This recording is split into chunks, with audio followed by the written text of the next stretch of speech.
যদি কখনো দেখেন যে ঘুম থেকে উঠে আপনার কোমরে অসম্ভব যন্ত্রণা এবং সেই যন্ত্রণা পায়ের দিকে ছুটে চলেছে, তাহলে কিন্তু পাইরিফর্মিস সিনড্রোমে আক্রান্ত হয়ে থাকতে পারে।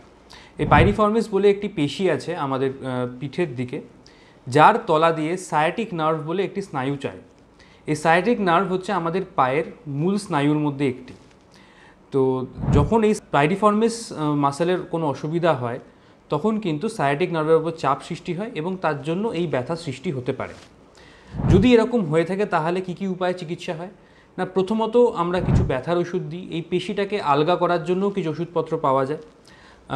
দ্বিতীয়ত ব্যায়াম করতে হয়, ফিজিওথেরাপি করা যায়, যেখানে আমরা আল্ট্রাসাউন্ড থেরাপি দিতে পারি।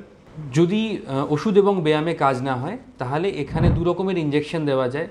এক হচ্ছে এই পেশিতে স্টেরয়েড ইঞ্জেকশন দেওয়া যায়, অথবা বোটক্স ইঞ্জেকশন দেওয়া যায়, যার দ্বারা এই পেশিকে আলগা করে এই স্নায়ুর ওপরে চাপ মুক্তি দিয়ে আরাম পাওয়া সম্ভব।